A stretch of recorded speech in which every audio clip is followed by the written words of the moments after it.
छोटी बहू, आप रोज इस तरह रहो तो कितना अच्छा हो।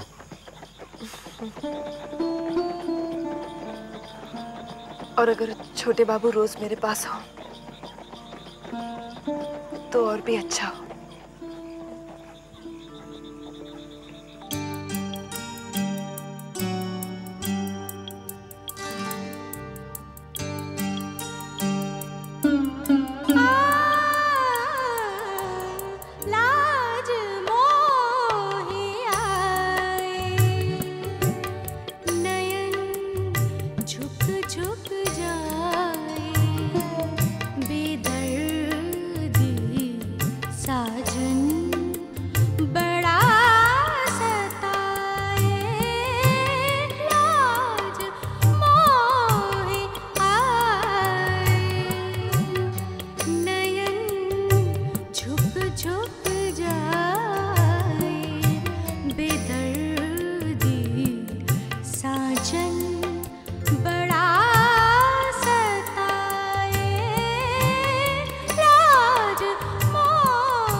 सिला दिया है तुमने मेरे प्यार का।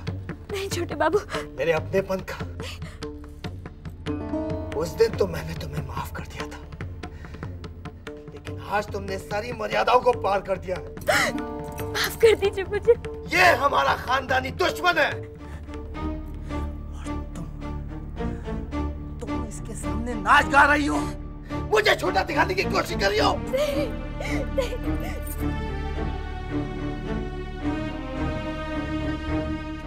छोटे बाबू, नाटू, बीच में दखल देने की कोई जरूरत नहीं है। ये हमारा आपसी मामला है। बेहतर यही होगा कि तुम बीच में से हट जाओ। छोटे बाबू, आपको शायद पता नहीं है, मैं बताता हूं।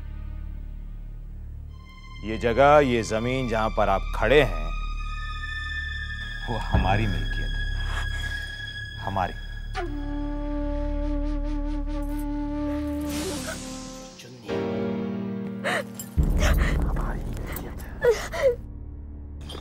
तो इतना घबराया हुआ क्यों है रे? हाँ? क्या बात है? छोटे वो समझ में नहीं आ रहा, आपको बताऊं कि नहीं बताऊं। छोटी बहू, मैंने कुछ देखा। कहाँ? चौरास्ते में? हाँ, मैं चौरास्ते से आपके यहाँ पर आ रहा था कि अचानक मैंने एक अजीबोगरीब चीज देखी। मैंने एक औरत को देखा, मानव रूपी थी वो, लेकिन जमीन पर नहीं चल रही थी, हवा में उड़ रही थी। हाँ? हे यशोदा दुलाल,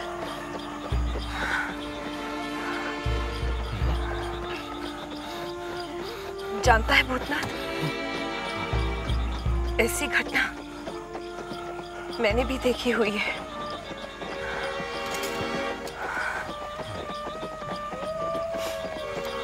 न जाने कितने मासूम इन जमींदारों के जुल्म का शिकार होकर उस हवेली के गर्द में जिंदा दफनाए गए हैं।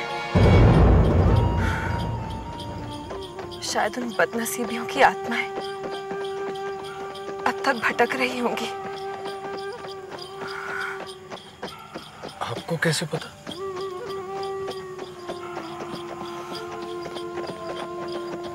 मेरी सासुरी माँ ने मुझे बताया था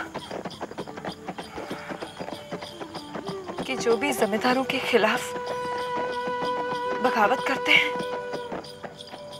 उन्हें हवेली के पीछे दफनाया जाता है।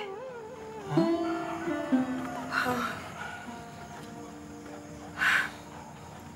बेचारे घुट घुट कर वहीं मर जाते हैं। हे भगवान। छोटे बाबू शांत हो जाइए। चन्नी भाई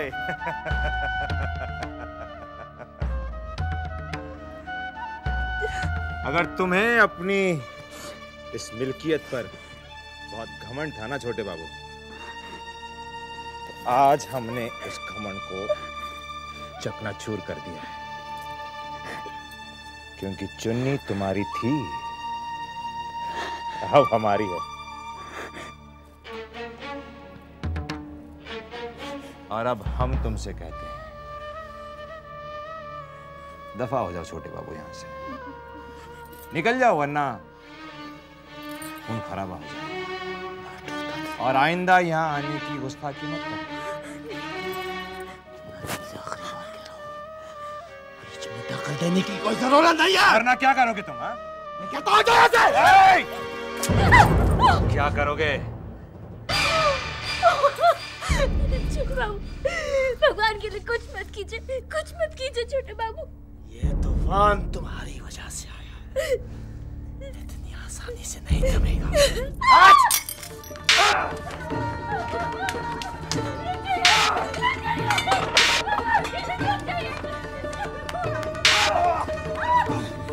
तुझे नहीं छोड़ूंगा।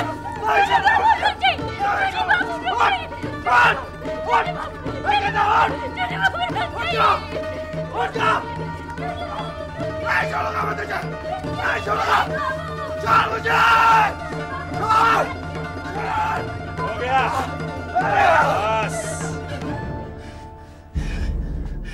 छोड़ो उसे।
लगता है तेरे दिल की धड़कनें अब तक तेज है।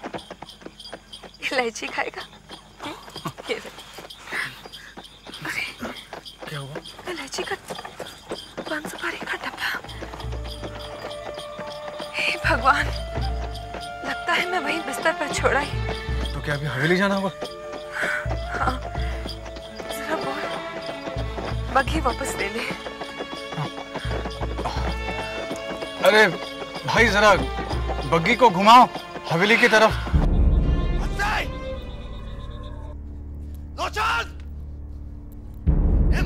काम हो गया सबके सब। जी सरकार। हमजादे, कहाँ है तू? बंसी कहाँ है? ऊपर ताश खेल रहा है। ताश खेल रहा है? बंसी! क्या कर रहा था वो तो? नहीं, मैं वहाँ बैठा हुआ था, छोटे बाबू ने। ले बोलता तो? नहीं, मैं हमजादे! नहीं छोड़ रहा मैं बैठा हूँ। क्या कर रहा तू? नहीं बैठा हूँ मैं साले।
हे भगवान, ये क्या हो गया?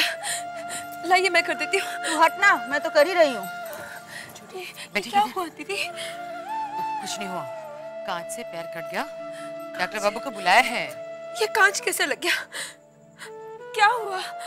आप कुछ बोलते क्यों नहीं? आप तो जान बाजार गए थे ना, तो फिर ये सब। पहले तू बता कि तू कहाँ गई थी?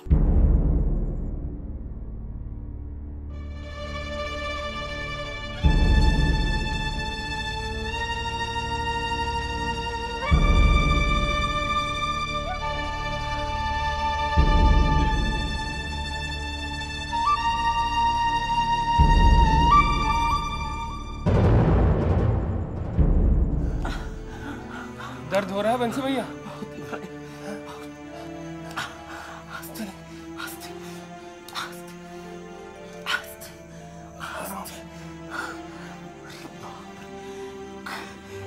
बाप की सजा भुगत।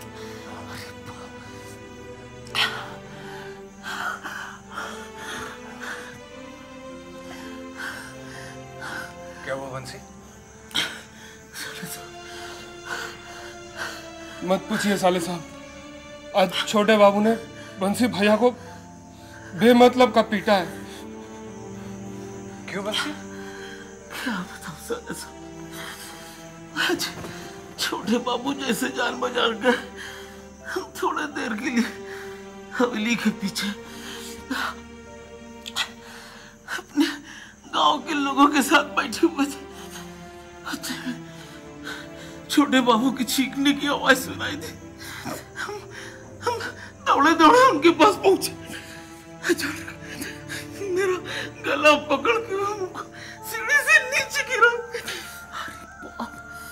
लगे मारने। उनको कौन बोल दिया कि अब हम ताश खेल रहे थे। बहुत मारा। पता नहीं किसका गुस्सा, कहाँ चुन्नी से झगड़ा हुआ या किस्सा हुआ, हमको नहीं मालूम। बहुत मारा। इतनी हिम्मत, उस हरामजादे नाटू की इतनी हिम्मत। छोटे का जितना उसने खून बहाया है, हम उसके जिस्म से एक एक कतरा खून का निकाल लेंगे।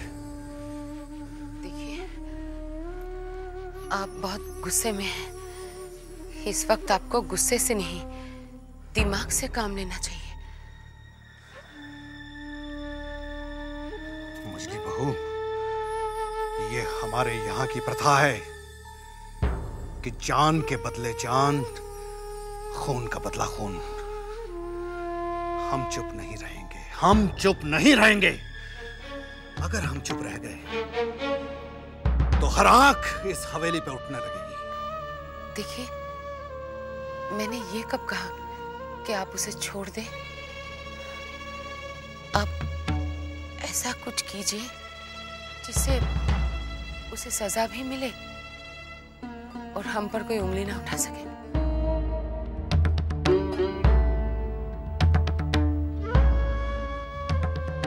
तुम कहना क्या चाहती हो?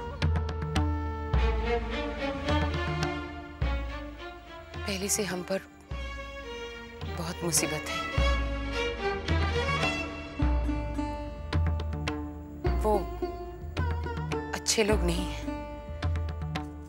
आप जल्दबाजी में ऐसा कुछ मत कीजिए जिससे आप पर कोई आँच आए।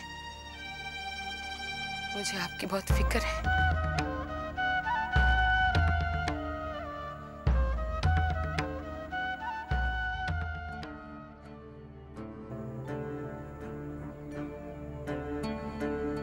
अब छोटे कैसा है?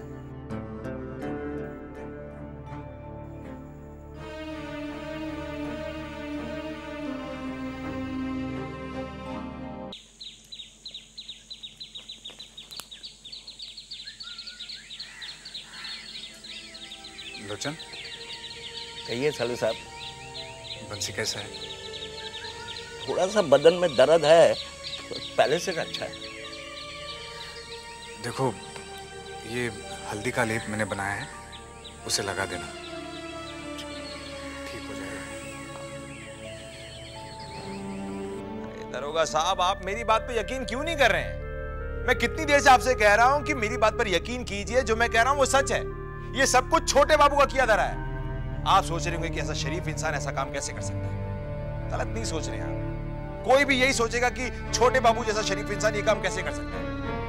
लेकिन इस आदमी की शराफत क्या है मैं आपको बताता हूँ। देखिए, मैं चुन्नी बाई के कोठे पे गया संगीत सुनने। मैं अपना आराम से बैठा संगीत सुन रहा था।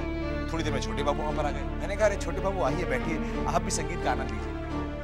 तो छोटे बाबू मुझसे बरस पड़े, बिगड़ गए मुझ पे। और इतना ही नहीं बल्कि मुझसे हाथापाई करने लगे। और मुझे ही नहीं बल्कि चुन्नी बाई को जो गुप्त जख्मी किया वो भी छोटे बाबू ने किया। मेरा यकीन कीजिए दरोगा साहब, मैं जो कह रहा हूँ सच है।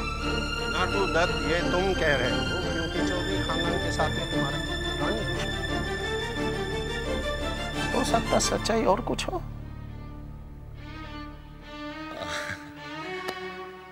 अब सच्चाई जो भी हो दरोगा साहब, उसे बदलना तो आपके बाएं हाथ का खेल है।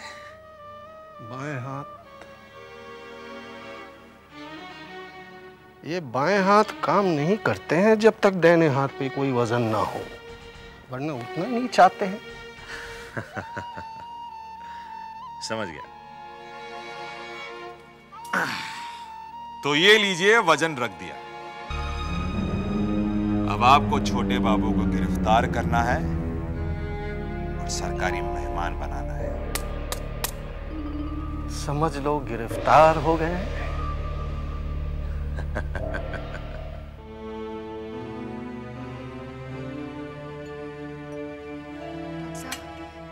ये जल्द ठीक हो जाएंगे ना?